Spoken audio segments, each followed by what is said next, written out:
ప్రఖ్యాత నట సార్వభౌమ వెనుకబడిన వర్గాల ఆరాధ్య దైవం స్వర్గీయ నందమూరి తారక రామారావు 30వ వర్ధంతిని చిత్తూరు తెలుగుదేశం పార్టీ నాయకులు కార్యకర్తలు ఘన నివాళులర్పించారు.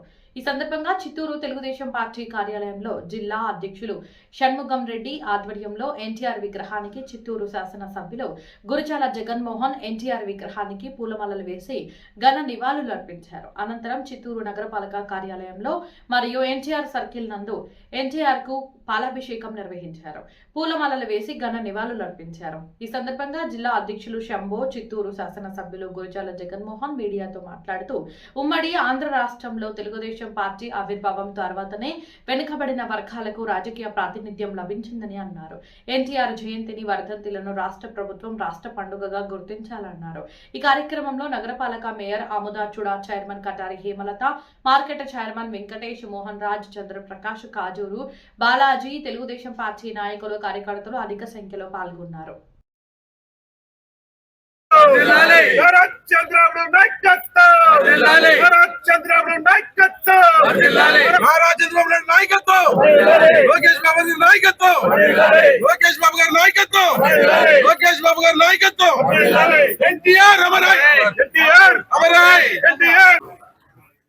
మీడియా మిత్రులకి, మా గౌరవనీయులైన మా ఎమ్మెల్యే గారికి, మా చంద్రప్రకాశ్ అన్న గారికి, మా చూడా గారి ఈ రోజు వర్ధంతి రోజున సీఎం రిలీఫ్ ఫండ్ గురించి చెప్పాలంటే,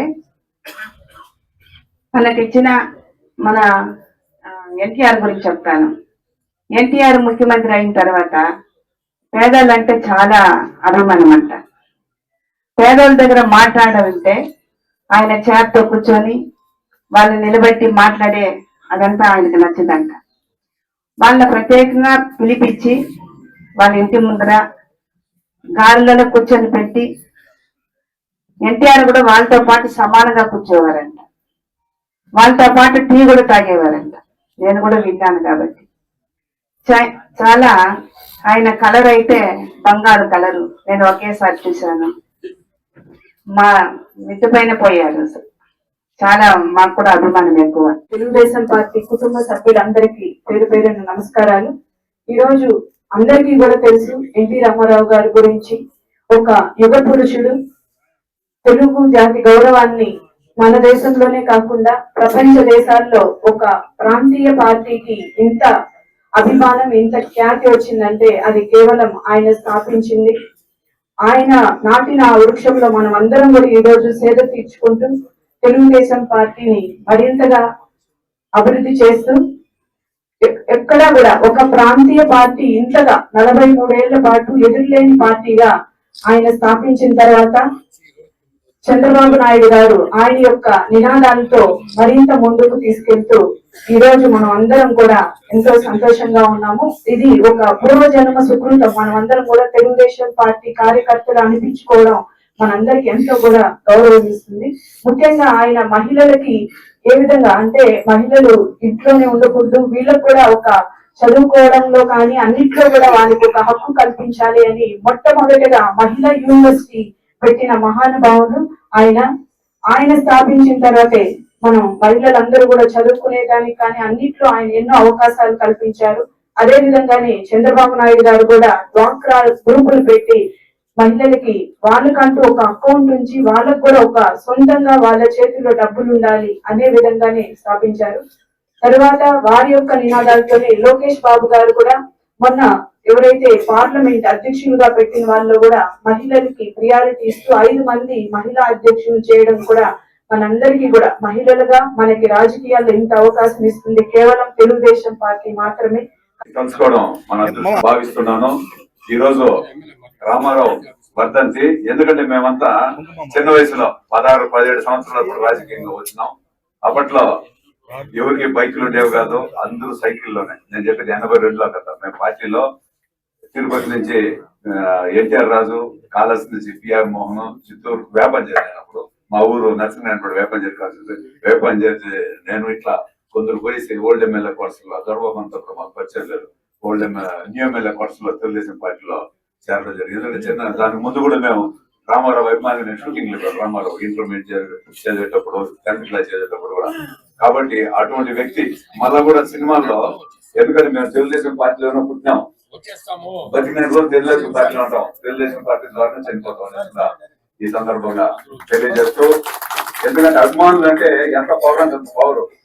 రామారావు అందరు హీరోలకు 40% ఉండేవాళ్ళు ఆ కాలంలో, 40%. ఒక్క రామారావుకి 60% ఉండేవాళ్ళు అభిమానం. అంత గొప్ప వ్యక్తి. ఎందుకంటే అన్ని రకాలు మీరంతా ఇప్పుడు రామారావు గొప్ప గురించి అందరూ చెప్పినారు. చాలా మాకంతా కూడా ఆ గొప్పలు చేస్తాను కళ్ళు చెమస్తా ఉంటాయి. ఎందుకంటే మా బ్లడ్ రామారావు అభిమానులు కాబట్టి. అభిమానం అంటే మీ మిగతా చిన్న హీరోల అభిమానులు ఉంటారు కదా, వాళ్ళకి ఎంత ఎనర్జీ ఉంటుందో అప్పుడు అంత ఎనర్జీ ఉండేది. ఒక ధైర్యం అంటే అంత ధైర్యంగా 20-50 మంది సైకిల్ వేసుకునేవాళ్ళు. అప్పుడు ₹2 మెంబర్షిప్. మరిగా కంప్యూటర్ లో సాఫ్ట్వేర్ అంతా లేదు.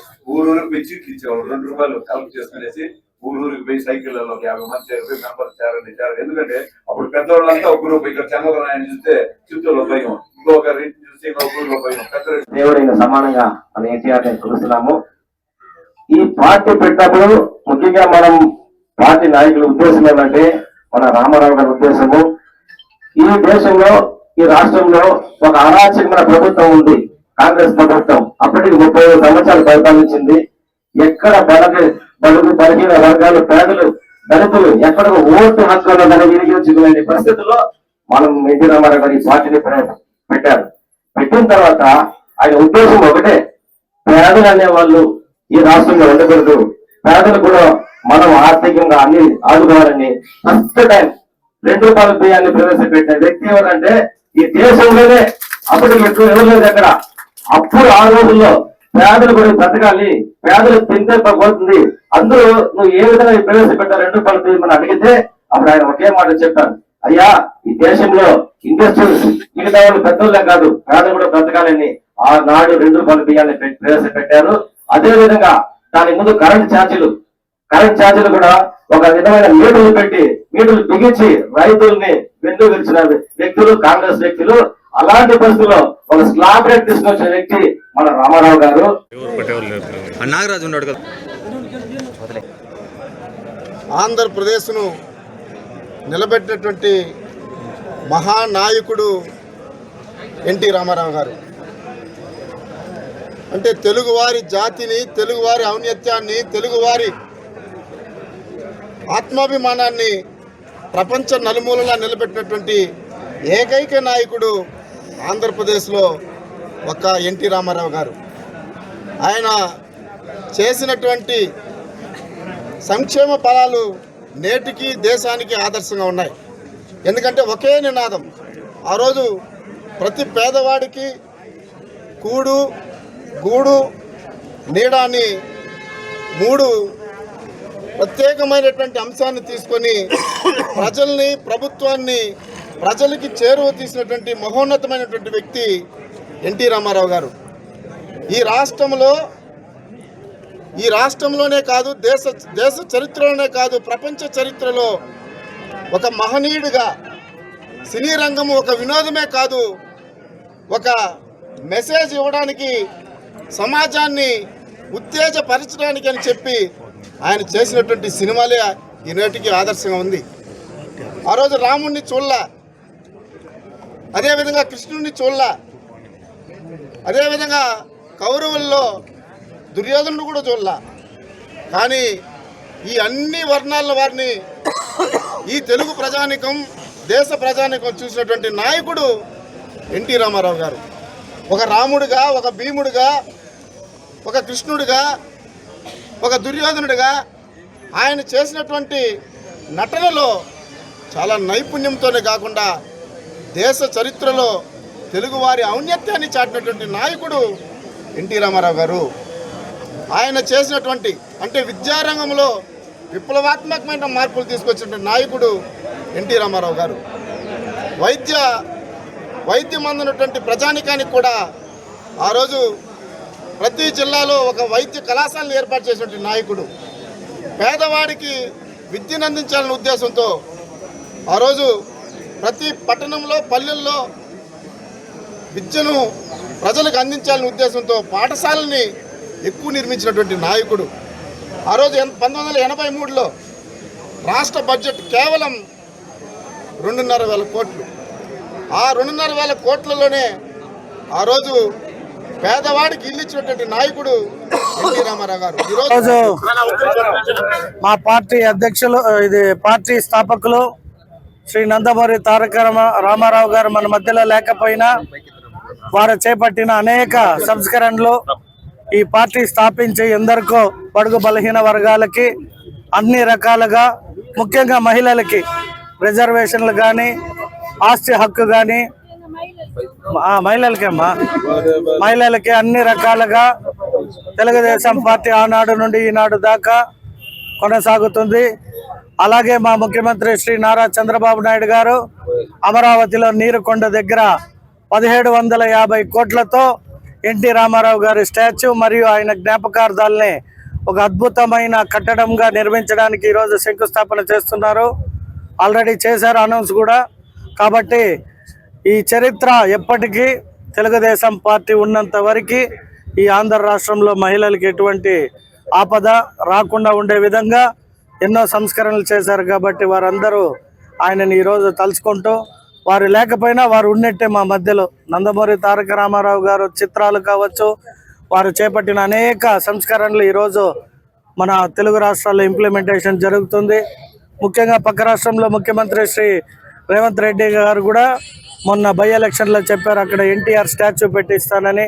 అలాగే ఈ రాష్ట్రం ఆ రాష్ట్రం కాదు, ప్రపంచవ్యాప్తంగా నందమూరి తారక రామారావు గారు అంటే తెలుగు ప్రజలు ఒక ఆరాధ దైవము. అటువంటి పార్టీలో మేము ఎమ్మెల్యేగా మాకు అవకాశం కల్పించినందుకు శ్రీ నారా చంద్రబాబు నాయుడు గారు, నారా లోకేష్ గారికి కూడా ఎప్పటికీ రుణపడి ఉంటామని తెలియజేసుకుంటూ సెలవు తీసుకుంటున్నాం.